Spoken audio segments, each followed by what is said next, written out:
I cannot enter.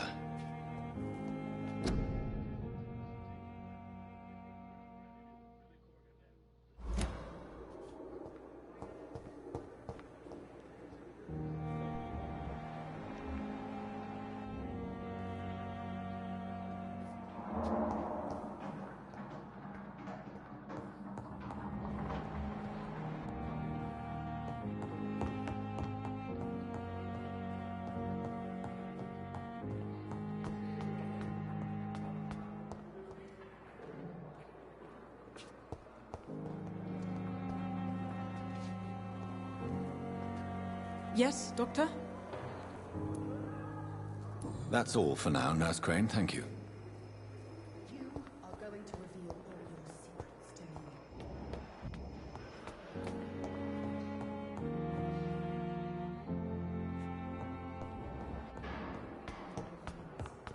This dead flesh needs it. Oh, please spare me, Dark Queen.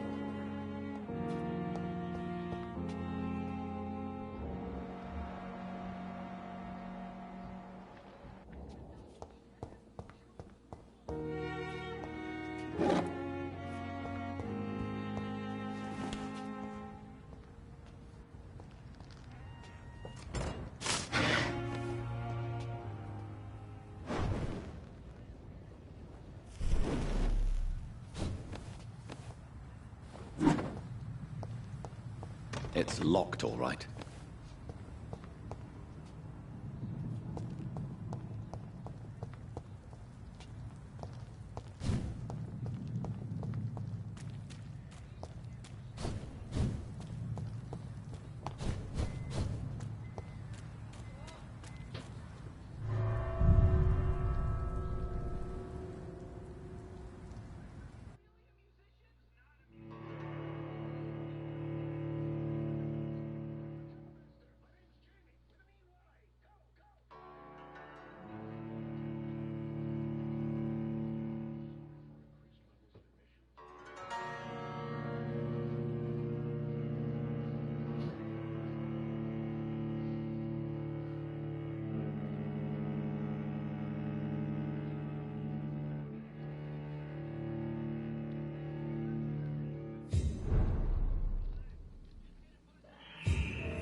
It's locked.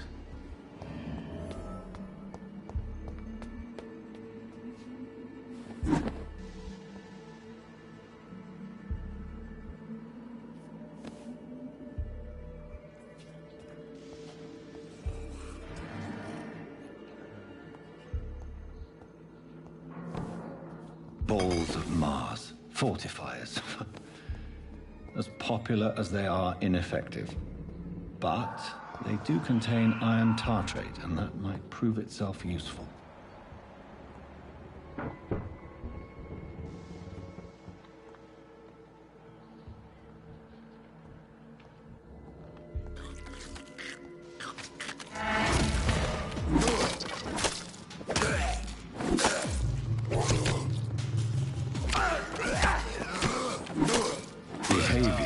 similar to the infected William Bishop.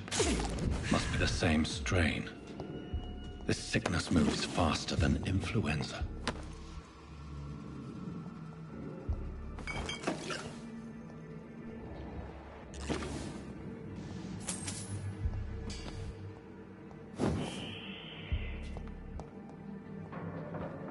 I cannot enter.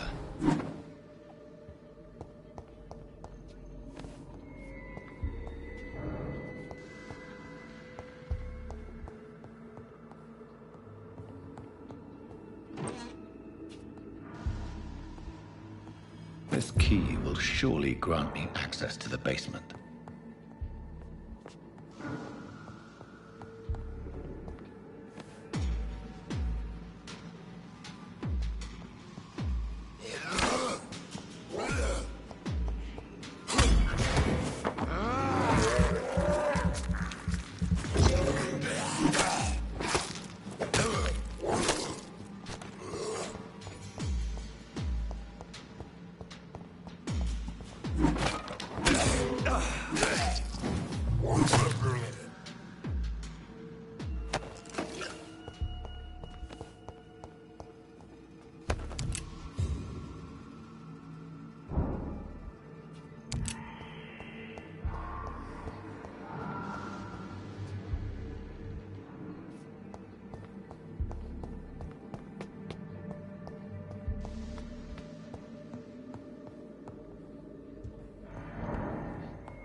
These skulls feed from corpses and the husks of animals. They're not our blood.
It's locked.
Mr. Connor's injuries don't match the report. I'd better look into this.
Skulls can be so ferocious. I'm not sure I can defeat them without becoming stronger. To drink blood is so tempting.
Good evening, miss. I'm Dr. Reed, the new surgeon at the Pembroke Hospital. And who are you? Your name has no meaning to me, mortal. You're nothing but dust blown by the winds of eternity. I beg your pardon? What are you begging for, mortal? My clemency? Well, tonight maybe I'm inclined to mercy. You'll never forget the night you met Thelma Howcroft. You keep calling me mortal. Why is that? And if I'm mortal, what are you? Well, Dr. Reed, if you must know, I'm a vampire.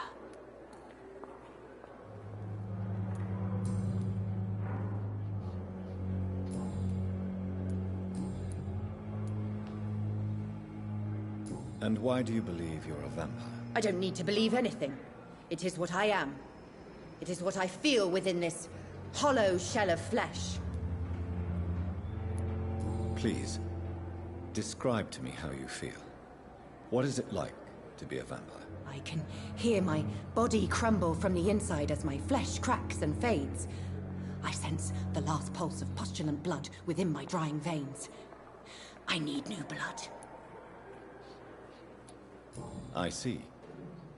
Have you ever heard of Cotard's syndrome, Miss Howcroft? Never. It's a mental illness discovered by a French neurologist named Jules Cotard. The affected patients are delusional. They believe that they are putrefying, that they are dead, a ghost or a ghoul, or in your case, a vampire. Delusional, you say? Oh, sad and petty mortal. You can't even begin to understand the concept of immortality. And you think it is I who am delusional.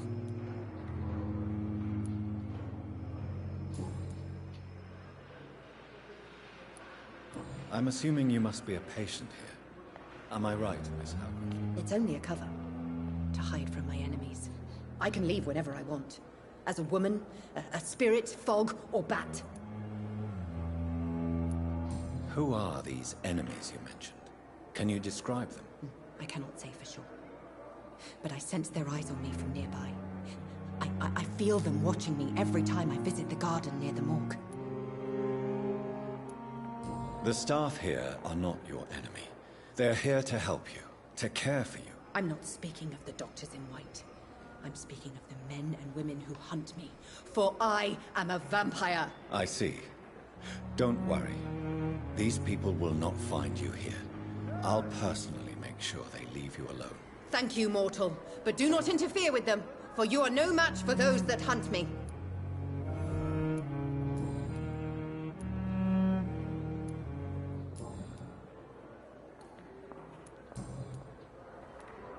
Who are you really, Miss Howcroft? I mean, apart from being a vampire.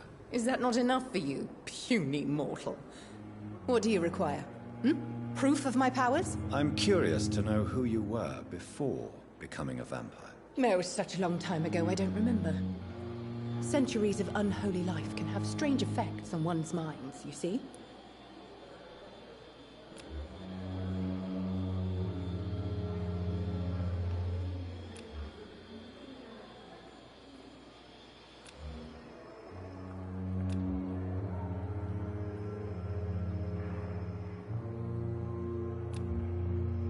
Do you require my services, Miss Howcroft? I have no need for your medicine, Dr. Reed. Blood is the only drug I need. Do you require my services, Miss Howcroft? I have no need for your medicine, Dr. I'll leave you, Mistress of the Dark, to your nocturnal activities.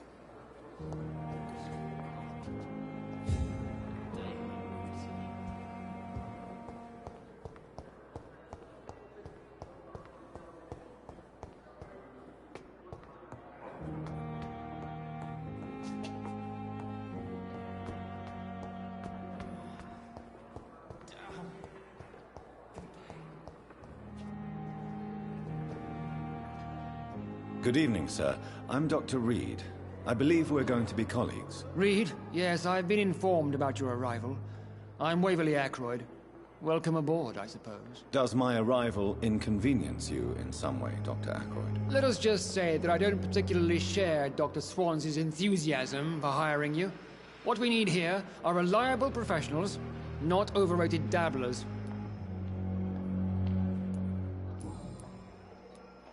If you have a problem with me, Dr. Ackroyd, please feel free to tell me. Dr. Swansea has imposed your presence on this hospital without asking anyone's advice. The benefit of his position. But I don't agree with it. I know we've never met before, but I believe this hospital could use all the help it can get. You will agree with that, I'm sure. Oh, but I have heard about you, Dr. Reed. Of course, you can't say the same about me, since I have not wasted my time courting the press.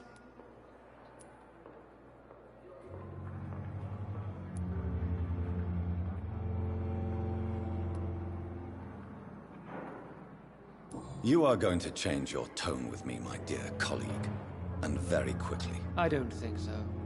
Perhaps you think yourself protected by Dr. Swansea, but I am still a free man, and I will speak to you the way I want.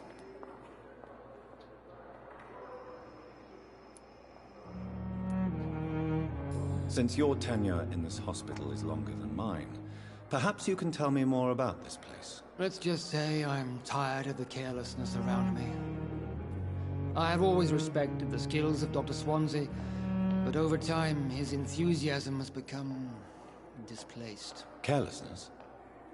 Exactly what are you talking about? We're here to save lives. The people who trust us are not volunteering for experimentation. They're here to be healed. I don't intend to run any radical experiments, Doctor. Even if I, as any good practitioner should, express an interest in pushing the boundaries of medical research. Modern medical methods were created through audacity and ego. But there are rules in our line of work, and they're here to protect our patients.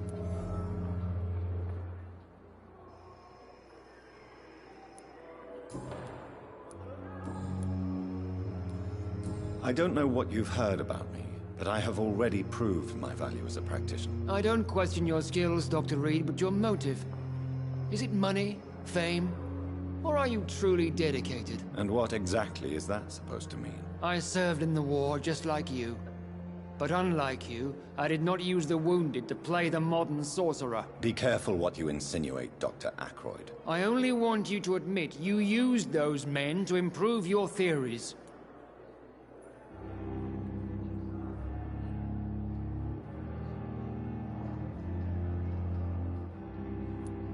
This is ridiculous. My blood transfusion technique saved many lives, and you know it. You see? That is exactly what I hate about people like you. You avoid this kind of accusation instead of facing reality. It seems you have bad memories of your military service. I refuse to see this industrial slaughter as scientific progress. War only reveals the worst in men. We can at least agree on something, Dr. Ackroyd.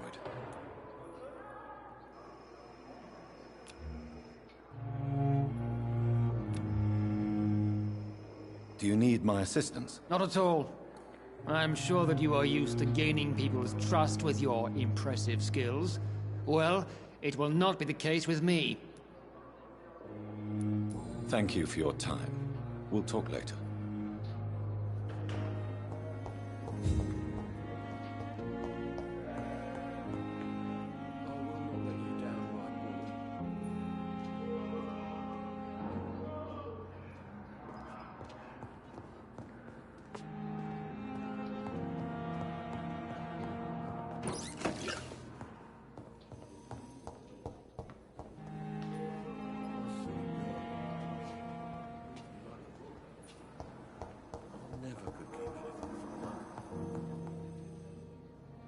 Good evening, sir. I'm Dr. Reed. May I help you? I don't know if a third opinion is needed. Your colleagues are already arguing about my condition. I see. Would you mind telling me more about your situation? I'm Harvey Fiddick. All I want is to get me bloody arm fixed properly.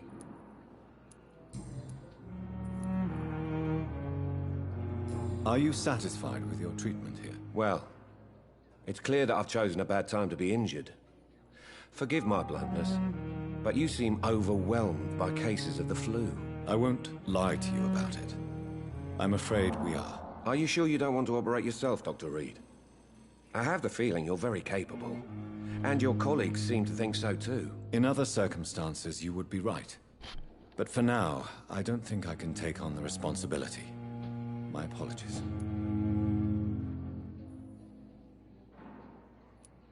Tell me about yourself, Mr. Fiddick. I'm just a regular guy waiting to get his arm fixed, so I can return to work and to my family. I was more curious about what you were doing before being hospitalized. I'm a carpenter, and a good one too.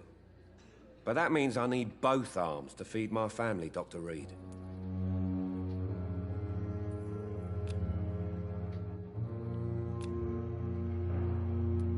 Tell me about the doctors who are arguing about your case. Strickland and Aykroyd. They both want the best for me, but there's a lot of pride there. Doctors are no different from carpenters, it seems. What do you mean? I often had professional arguments with rivals on a building site. Difference is, I disagreed about wooden nails, not flesh and bones.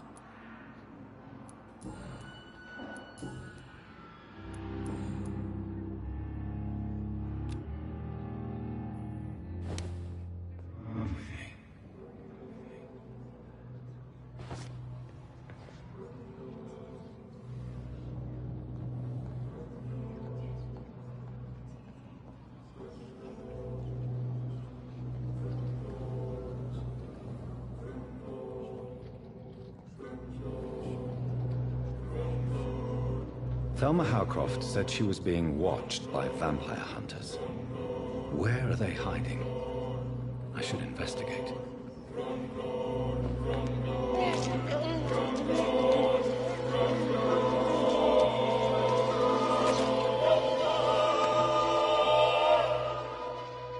All I wanted was to go back to work, to take care of my children.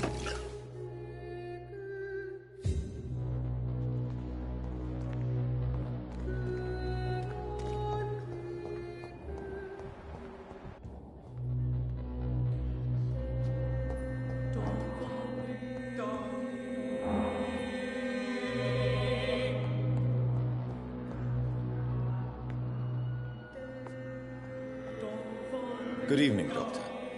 I believe we're going to be working together. Dr. Reed. Dr. Swansea informed us of your arrival, but I could not dare to believe we'd have such good fortune. Such an honor, sir. Thank you. And you are? I am Thoreau Strickland, Dr. Thoreau Strickland. I'm a great admirer of your work, Dr. Reed.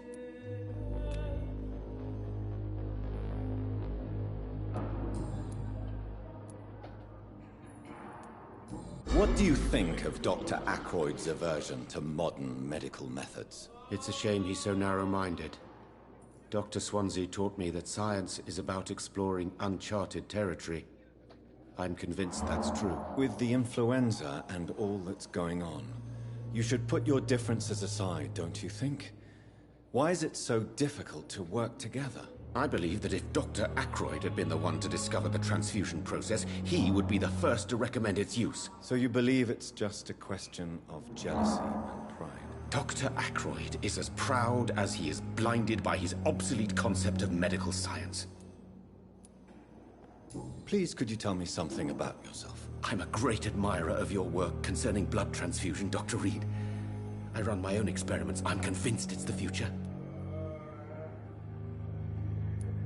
What made you choose to be a doctor? I'm not ashamed to admit you and your work have inspired me. I am honored to have the opportunity to work by your side.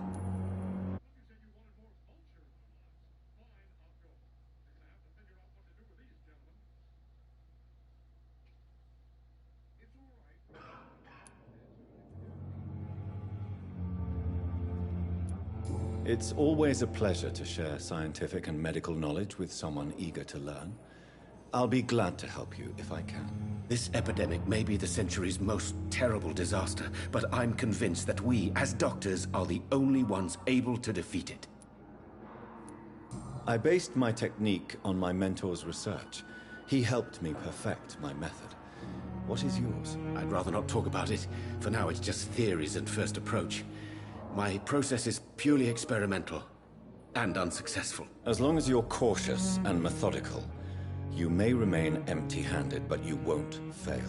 You're not the first one to warn me, but I am convinced knowledge is the main weapon against the ravages of this epidemic. What can you tell me about the Pembroke? Well, it has always been an honor to work with Dr. Swansea. But with your arrival, I can't think of a better opportunity to learn about blood transfusion. You seem quite optimistic. It's a rare and precious attitude in these difficult times. I'm convinced that this epidemic is a test of endurance and dedication for us men of science. Questions remain about our capacity to resolve the situation. True, true. Last summer, during the first wave of the epidemic, I used to joke with Milton about the extra work. We're not smiling now. Do you need help with anything in particular? Well, yes, maybe. I'm waiting for a batch of products I ordered for my personal research, yet my supplier seems to have vanished. Do you want me to play the errand boy for you? Oh no, Dr. Reed. But if you went personally to his shop, what with your reputation and all, he wouldn't dare to refuse the products I need. I see. Well, give me the address, for I may pass by if I have time.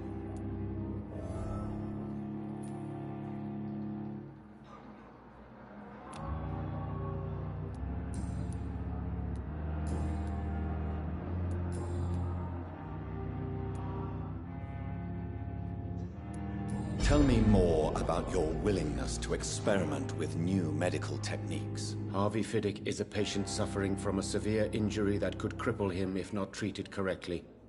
I'm convinced your blood transfusion technique could help him. What is it you really want? To save him? Or to prove your point? Fair question. I want nothing but to save my patient, Dr. Reed. Especially since I know Mr. Fiddick's story.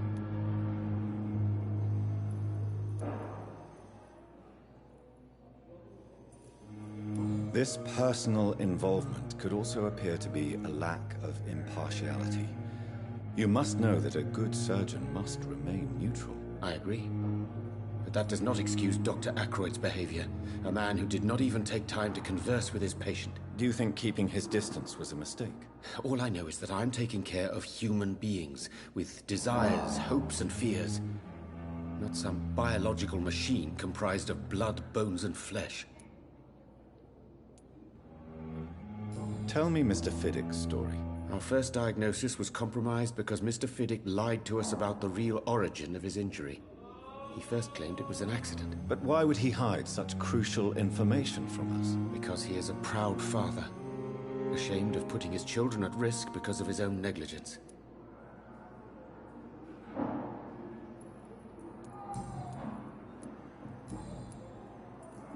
Goodbye, Dr. Strickland.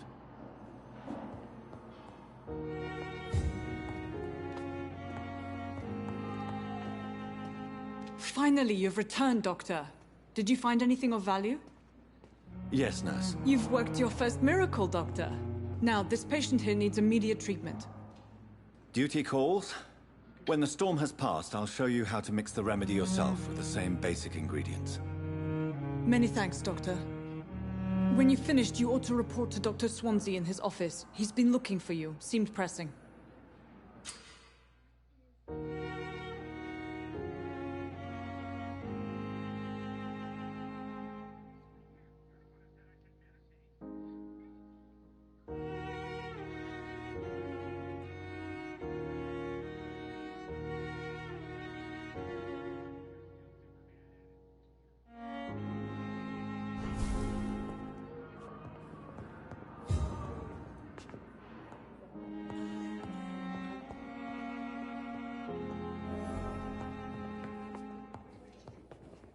I'm all right. Don't waste your time with me. Dr. Reed, may I help you?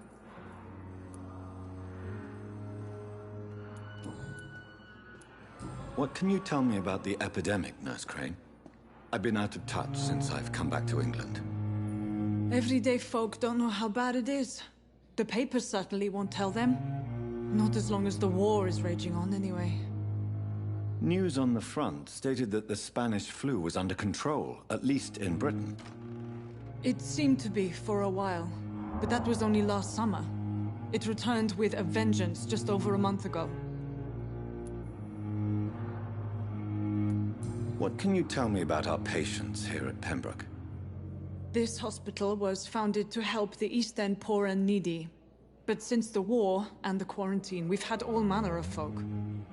Can you be more specific? Well, veterans, the elderly, dock workers. We even have a few mental patients. If there's space, we take them.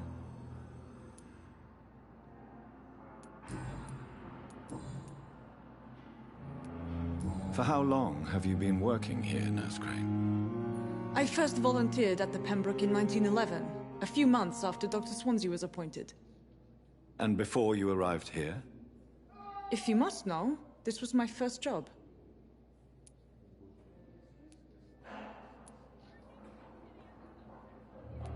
Well, Dr. Swansea certainly has confidence in your abilities. Are you in charge of the nursing staff? Not in an official capacity, but the Pembroke doesn't always work above board, so to speak. What about medical protocols? Dr. Reed, we don't have the money and resources here at the Pembroke like they do in the West End. We do what we can.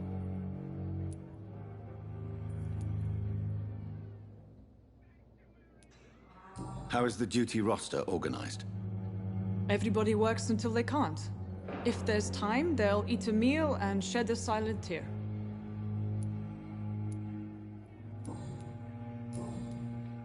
I'll see you later, Nurse Crane.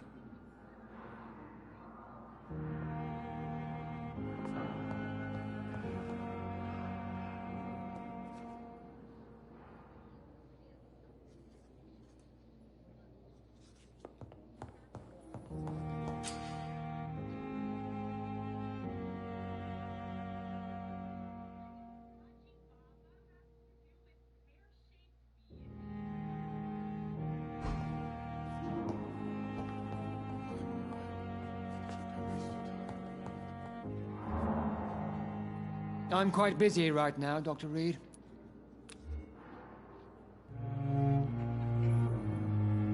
Do you need my assistance? Not at all.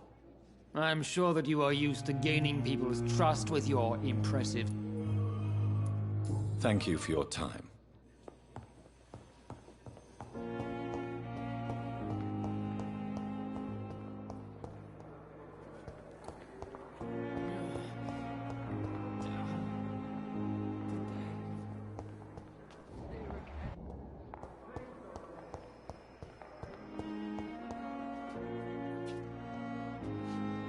Good evening, sir. Can I help you? Unless you're here to fix my face. No. I don't think you can help me. I'm Dr. Reed. I've recently taken the position of head surgeon here. War injuries, am I right? You guessed right, Doctor. German shell took my pretty little mug right off. But they still call me Thomas Elwood.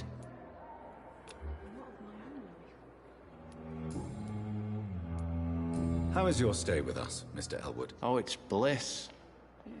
I just escaped death in the trenches to be surrounded again by the moans of the dying. Can I ask you precisely why you're a patient here? It's the pain, sir.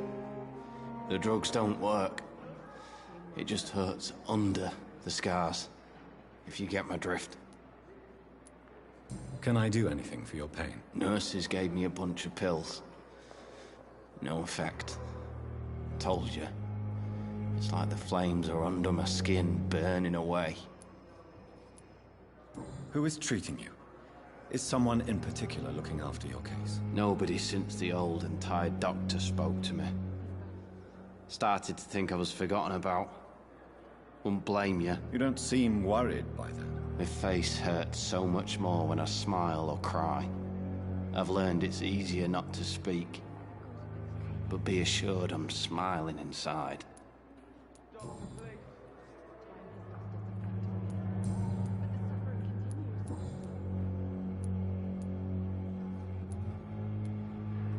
How close are you to Miss Horcroft? Are you aware that she thinks she is a vampire?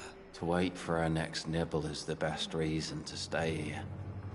Every time she approaches my bed, she treats me like something tasty. A normal person. Aren't you afraid? She may hurt you if the game goes too far. She's quite harmless, I can assure you. Her head's broken inside is all. While I'm busted on the outside. But she's still beautiful. Living proof that there's hope for me.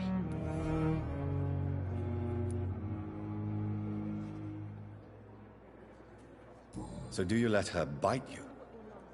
You know that's not sanitary. And why not? She's only supping a few drops of me blood. And the pain, it's real for once. She could decide to bite less willing patients. Then it's another good reason for me to stay here, Doctor. You do realize she's mentally disturbed. It's called the Cotard syndrome. She truly believes she's a vampire. In her madness, she never refers to my scars. And frankly, if I could, I'd join her world. It seems much more fun than the real one.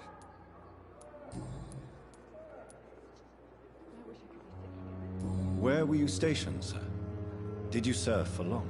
I really don't want to talk about all this shit. No offense. I was pushing too much. I served in France myself.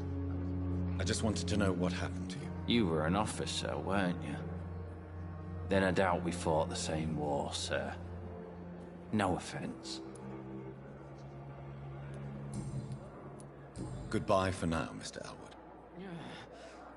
I have wasted Good evening, too Mr. much Elwood. energy. Evening, Dr. Reed.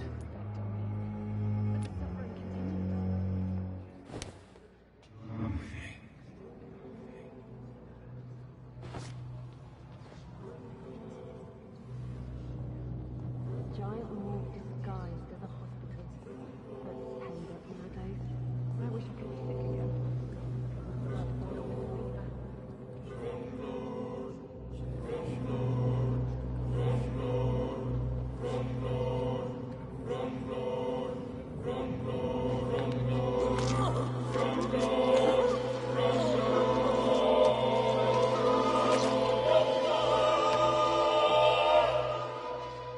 So this is how it ends.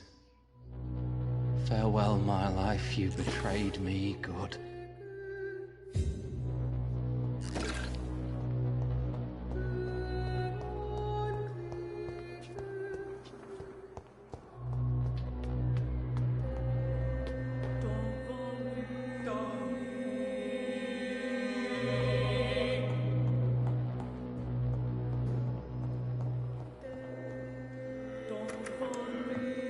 Please, Jonathan, come in. Fascinating, is it not? In the last decade, so many mysteries have been brought to light with our microscopes. The human body, biology's penultimate frontier. The more we explore its boundaries, the less we're able to trace a clear line between life and death. You, my friend, have a foot in both countries. The view must be vertiginous. It's at least as vertiginous as chatting about vampires with you, I would say. This must be all so new to you. This area of town, the hospital, a brand new life. How stimulating it must be. I wish I could share your enthusiasm, Dr. Swansea. But my condition defies scientific categorization. Undead? Unalive? Immortality defies logic. I cannot express my thrill at this serendipitous turn of events. The world's most eminent specialist in blood transfusions, a vampire. One might say a gift from heaven.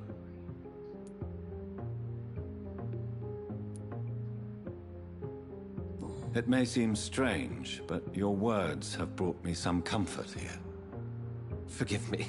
I've been an admirer of your work for a long time, and now you are so much more than a brilliant physician. And please, call me Edgar. There is no need to apologize, Edgar. You offered me sanctuary when I had none. Very well. I have a task for you, Jonathan. Something that will require all your newfound skills. Please, go on. The Pembroke only survives through the generosity of our benefactors. Unfortunately, our main donor has found herself in a bit of a bind. Now, if you could help her out... A spokesman or politician is what you need. That's not my calling. And until I come to understand what has happened to me, I require discretion. Discretion is in order, Jonathan. Lady Ashbury has recently received rather indelicate correspondence that, if revealed, would jeopardize her position. And you would like me to eradicate this threat? By the stole, of course not. I would just like you to pay her a visit. Her ladyship is certainly near the tents outside, tending the sick. You can't miss her. Look for someone impossibly delicate. Accepted. I'll see what kind of trouble Lady Ashbury is in.